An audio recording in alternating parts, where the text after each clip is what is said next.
Is Charles Oliveira out of his fight with Islam, and is Alex Volkanovski in? Yes, all of that is true. Round 5 of sparring last night before, he's supposed to jump on a plane today, splits his eyebrow wide open, and had it stitched up last night. Obviously, can't fly out there with that. You know what I mean? It would be one thing too if they didn't call us. We would have had him go to a plastic surgeon that would have sewed it from the inside out. Get that thing done the right way. These guys never call us like they should when something happens. They call us after they get it stitched up. But on the flip side too, I could see him not wanting to risk it, getting a shot like this, and then the Volkanovski crew. I mean, him and Israel, these guys are just absolute studs, man. He jumps in and he accepts the fight.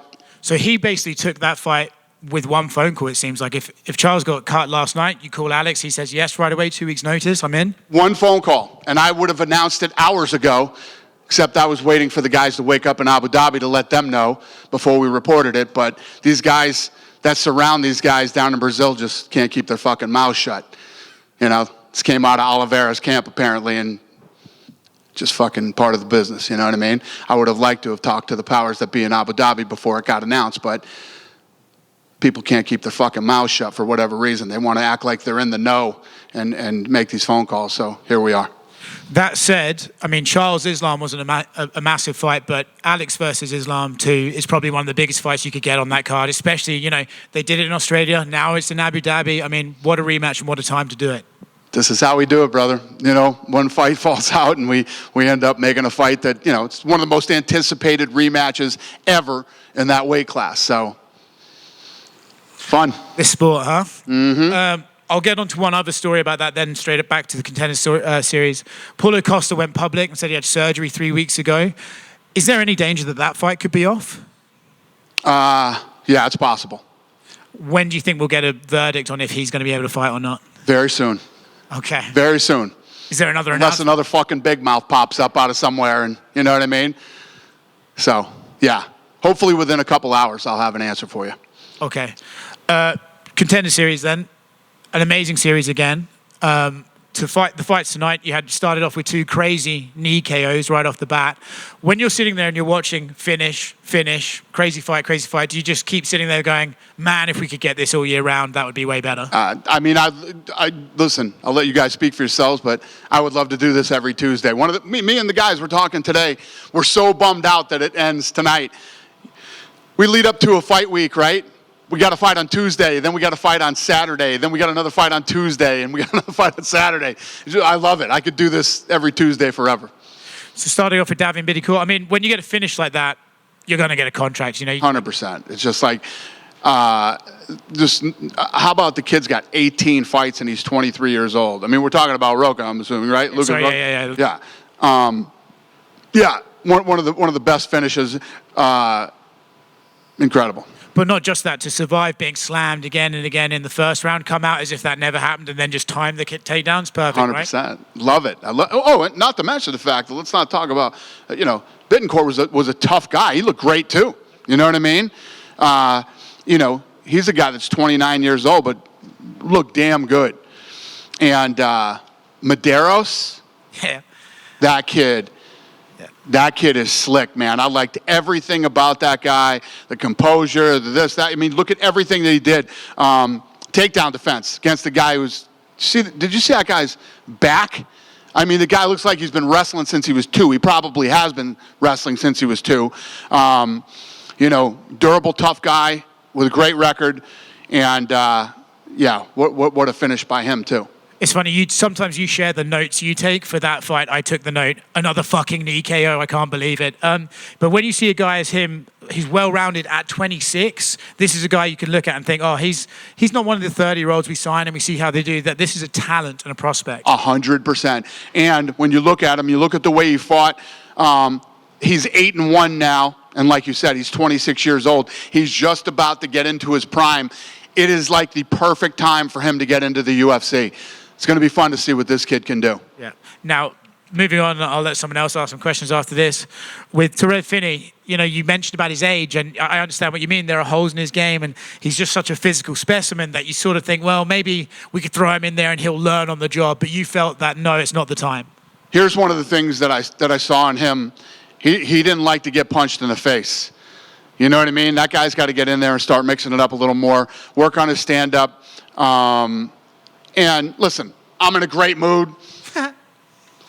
All these things, what could be better for me right now than anything? I could have signed a guy and brought him in. I truly believe I would be hurting him if I brought him in. You bring him in and he gets matched up right in the UFC, it's not the time for him. He's a young dude. He's only 24 years old.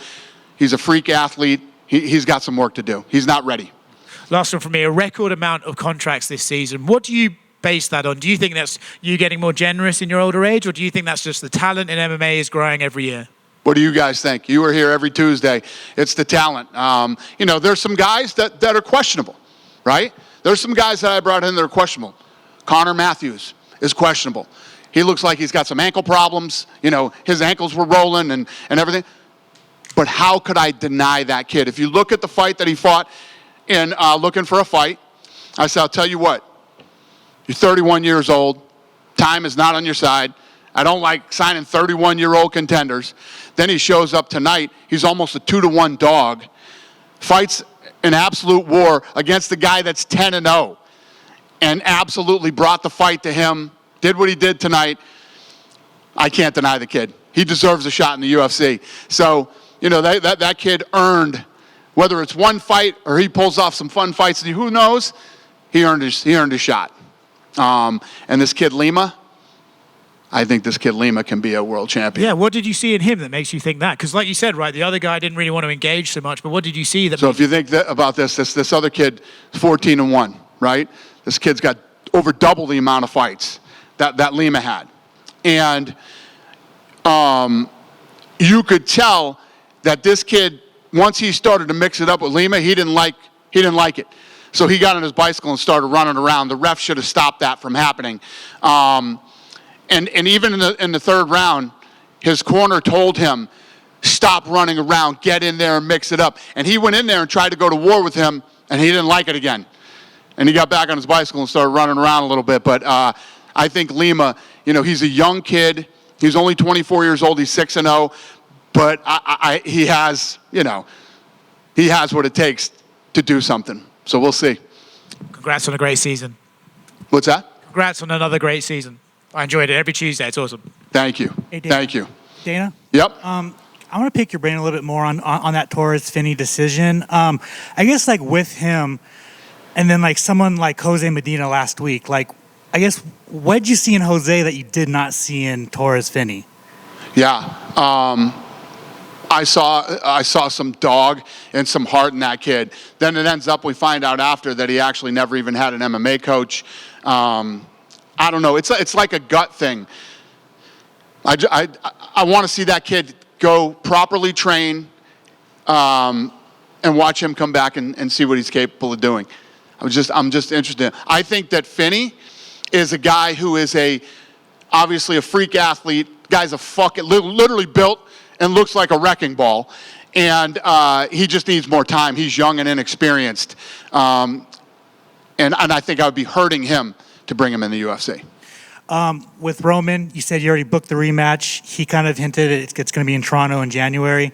Is that just it's going to be a kind of a special fight because it was a weird stoppage on this season, and, yep. and there's going to be some feelings and emotions running in that rematch? Incredible redemption. And the dude that he fought tonight is a legit badass, and he wins impressively, and, he gets his shot in the UFC now. Great story. I wanted to ask, is there one fighter this season that you, Hunter, the matchmakers, kind of have your eye on, like this guy can be special from all 10 weeks? I mean, there's so many guys. I think there's so many from this season. To specifically pick one, I mean, I got two off this card. So, I mean, to specifically say, oh, this guy, there's so many. That's what makes the show so great. Gotcha. And then a couple last ones for me. Do you guys, you kind of alluded that, you know, the Costa fight is up in the air. Do you guys like have a couple backups? Like, is there someone ready to go in case Costa can't go? We're talking to a couple people right now. With Volkanovski stepping up and take the fight, was Gamrot ever an option? Yes. And then I just wanted to know, with what's going on with Israel and Palestine, is there any worry about travel worries to Abu Dhabi? No. No. Thank you. Okay. Over here. Yep. Obviously, just broke the news with Volkanovski and Islam, but Ilia Topuria made an appearance on a Spanish show earlier this week where he got asked about his next fight. He said him versus Volk was almost a done deal for January in Canada. Can you confirm that was the original plan? Him versus what? Volkanovski was the original plan for Canada. Yeah, we were talking about that. And what do you do now with that Canadian card? No, I just came from the matchmaking room. We just got this done, and we just put on fights. I don't know. We'll have to see. And speaking of the matchmaking room, the UFC posted a video of you and Joe, the guy who won the matchmaker sweepstakes. You mentioned that you were going to make some fights with Joe at the matchmaking meeting. Since you broke some news today, could you care to share some of the fights you guys made? You want to know how fucking good Joe is? How good is he? I just hired Joe. Fucking really? Joe works for us now. Is he going to be one of the matchmakers? This fucking kid is awesome. Yeah, I literally just back there. I did all the contracts, and I came back in. I said, I got one more. You want to work for the UFC? He freaked out. He is a fucking UFC lunatic. He went toe-to-toe with the boys today. He knew you bring up a guy on the roster that he don't know. He knows everybody on the roster. And he actually, so he did make a fight today. So apparently he was down in Lene came in my office this morning raving about the kid. Oh, this kid's awesome. We love him and this and that. And he met a bunch of fighters in the PI today. And one of them was Cody Garbrandt. And they were talking, and I guess Garbrandt said, listen, if you're the matchmaker for a day, I want to fight in December. So he came in and started pitching us on fights for Cody Garbrandt in December, and he made a fight. Could you care to reveal what fight? Nah, we'll let it when we're ready. But I don't want to say it before the fucking kids even know that they're fighting. You know what I mean? But because they don't know yet. But yeah. So Cody, good work. You got it done. He's fighting in December. Awesome, and we're not. And you know what Joe's wife does for a living? They live in Detroit, Michigan. Guess what Joe's wife does for a living? She's a blackjack dealer. Right? It's like this was meant to be. Think she's going to find a job out here in Vegas? I think she will. That's awesome. It is meant to be. But we're not too far away from seeing GSP return to action in the Fight Pass Invitational. Is there any update on who's he going to face on his return to Who? GSP? No, I don't. I have no idea. Okay, and last one for me. I know you were high on Joaquin Buckley's performance last week. He went in here after his fight, and he asked to be a main event for one of the Apex fight nights. Is that something you're willing to do? Again, I don't know. We'll have to get in the room and talk about that. Yeah. Sure. Congratulations. Thanks, buddy. Appreciate it. Do we know what Joe's going to help out? What division of fighters? We're working on it. I'm actually going to hand him over to Hunter and let Hunter figure out where he's gonna go. Awesome. And then you got to go see the Sphere the other day to see the U2. Guys. What are your thoughts now about the venue, and can you guys really use that for an event? I'm obsessed. So I've been talking to MSG every day since the experience was amazing. Have you guys gone yet? Have any of you gone? It's special. It's incredible. So, yes, I have been torturing them since I left on Saturday. I literally had my secretary call and make a Zoom meeting with them again today. And I want these boxing guys are calling them up going, oh, we want to do a fight over there. Those fucking guys. They're not going to spend the money to put a fucking show on in there. Those guys can't even do fucking replays, for Christ's sakes. They think they're gonna fucking put on an event at the Sphere. The Sphere is a whole nother level. And basically, in my opinion, I don't run the Sphere and it's not my company, but it's so good that for the first at least year, they should do nothing but incredible experiences. Bring in groups that will put on amazing experiences that will just blow people's minds, because that's how not only is the visual and the seating and everything incredible in that place, the audio is off the charts. I mean, these guys really nailed it. The hospitality, everything that these guys are doing over there is first class, and it's incredible. I'm just going to tell you right now, I will put on the greatest live combat sports event anybody has ever seen at the Sphere in September for Mexican Independence Day. I fucking guarantee it.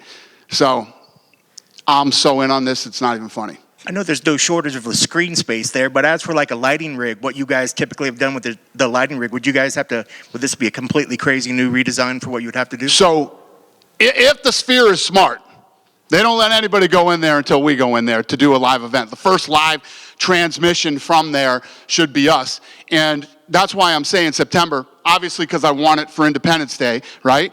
But it'll take that long for us to really work this thing out and figure it out. Plus, the other thing is, I will spend the money to make it right. Boxing's going to fuck around with them on the tickets and fucking, they don't have the money to do it. None of those bums got the money to do it. I'll do it.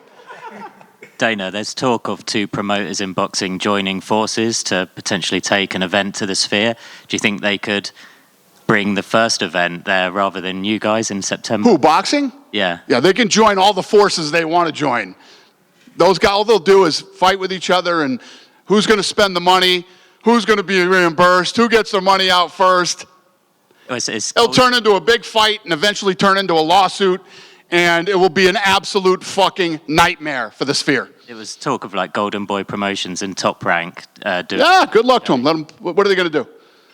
Oscar going to put up the money? Ryan Garcia. Bob going to put up the money? Who's going to put up the money? Both of them. Both of them? Can't wait to see it. I can't wait to see it. What do you think? You think they're both going to put up the money? I think the UFC show would be great, but I'd like to cover both sports. I'd like to see both boxing and MMA do something there. Me too. You think they're going to do it? You think they're going to pay to program the Sphere and put on an in-house show? You're shaking your head yes. Does that mean yes? No, you think they'll do it? How much would it cost? Shitloads of money. Hundreds of thousands to $1 million, maybe more. How do you get the money back? Is that just from ticket sales? You go in there because you want to put on the baddest motherfucking live sporting event anybody's ever seen. I'm obsessed. Nobody will do it better than we will. That's a fact. I don't care what they say. And listen, if boxing can go in there and they can put on the event and they can do it, more power to them. You know what happens when a boxing event happens? It's a going out of business sale. Let's grab as much money as we possibly can, make one big fight with a shitty undercard. Let's not spend any money on production. Good luck seeing a fucking replay. Come on, you guys. You know better. You guys just like to push my buttons, get me to say a bunch of shit so you can chop it up and put it on social media. You know the truth. You know what's up. You know they're not going to do it. Let's unite. Bob's 92. Oscar's a fucking lunatic. Come on. Dana, speaking of the production, today your broadcast put out a little graphic talking about the season 7 contract winners. On that list for countries, there was 13 different countries represented. When you take a look at your brand and how it's grown, and you talk about it being global, especially looking out, getting talent for the Contender series, what are your thoughts when you hear that? Well, when you think about how focused I am right now in South America, and when I say South America, from Mexico all the way down to Brazil, right? And the countries that we've hit in South America this season on the Contender Series. Then you think about the global footprint and the brand that we've built and what we're doing and how many guys from, all around the world that we've got this season. This show is incredible. It's one of the greatest, avenues for talent to get right to the UFC and to showcase them with live fights. The best against the best. The matchmaking is off the charts on this show. And I always talk about how good the production is. For a fight show that is based around up and coming talent that none of you have ever heard from or heard about. Look at the production on this show. It's awesome. It's a big deal to me. If you didn't notice. Of course, and obviously you're very much focused on trying to find the best talent, but is there anything within you that when you take a look at that list that, okay, there's a new country or a new region that you want to explore more and try to bring more talent from? Yeah, I mean, if you look at what I'm saying about South America, what we're doing in South America right now, and obviously we're in a rebuilding phase right now in Brazil. And you look at, what was there, 22 Brazilians this season or something like that? 20. Yeah, so, and there was some badass kids on this season from Brazil. So, yeah, we're in a whole rebuilding phase there. You know, if you look at what, Brazil is always going to be a great market where we find incredible talent. Most of the big Brazilian stars have aged out, gotten older, retired, and whatever, and we're in a huge rebuilding phase down in Brazil right now. And last one for me, obviously you talk about and you think big all the time. For you, as you take a look at this Contender Series, you've obviously voiced how much you would like to get it to be a year-round thing for every Tuesday. How do you envision that to come to be?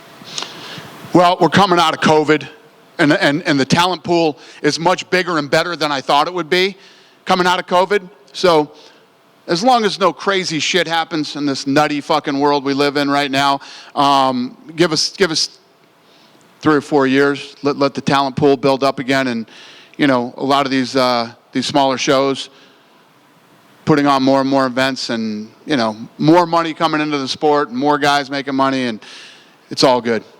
Awesome, thank you. Thank you. Yep. André Lima, he did start fighting as a professional fighter just last October, and you just said that maybe you can see him as a future champion. Andre Lima? Yes, Lima. He started fighting last October? As a professional Jesus Christ. Well. And he's 24 years old. What did you see in his game so special? I mean, the fact that you just told me that makes me even think higher of him. You know, the guy's 6-0. I figured he'd been fighting longer than that. No, this kid is very, very good. The fact that he's been fighting since last October, how about the composure against a guy with more than double the fights that he has? And how he's chasing him around, he's going like this. And the kid's got a really good fight IQ, too. Great fight IQ, and the way he handled himself in there tonight. You know, he made a guy who had twice the experience as him really not want to fight. And look. And how about the fact that he's been fighting since last October, and he was a 3-1 favorite? What's that tell you? I didn't even notice that till right now. I just looked down at my paper. So I'm probably not wrong about this one. And Lucas Rocha, the other Brazilian, he didn't make weight last week. And how close were you to, because you said he needed to be impressive tonight, how close were you to maybe not sign him because of the scale issues? Yeah, obviously, you're off to a bad start. You know, when you show up to the Contender Series and you don't make weight. But after watching him tonight, I'm glad we gave him a second chance. Listen, when you look at these kids and you see how talented they are and what they can do, there's so many other things that factor into whether they're going to become a star or a champion or top 10, top 5, making weight, personal problems outside the, you know, outside the sport, and many, many other things that play a factor in whether somebody's going to make it or not. Fame, dealing with fame is a very weird thing for a lot of people. UFC just hired 20 Brazilians this season in Contender Series. Is it fair to say it is the best Brazilian season ever on Contender Series? Yeah, like I was just saying to him, we're in a building phase right now in Brazil. And again, back to the matchmaking. Matchmakers did an incredible job this season with all the talent, not just Brazil, but obviously killed it in Brazil. Yeah, the reason for my question is because 5 years ago, you made Contender Series Brazil here in Vegas, just with Brazilian fighters. Yep. Is there something that maybe we can see again in the future? We could see Contender Series Europe. We could see Contender Series England. We could see Contender Series Australia. The list goes on, as long as there's enough talent. You know what I mean? You have to have an overload of really good talent just to match-make some of these fights. Yeah, so far it's not part of the plan in the near future. Sure. I don't know about the near future, but obviously it's a possibility, but the talent has to be there. Perfect. Last one for me. Featherweight female division, 135 pounds. Do you have any update? Is there something official already? Who is fighting for the belt and when? What's the question? The women's featherweight division. Do you have any announcements Yeah. We talked about that in matchmaking today. We're working on it. No, we don't have an announcement.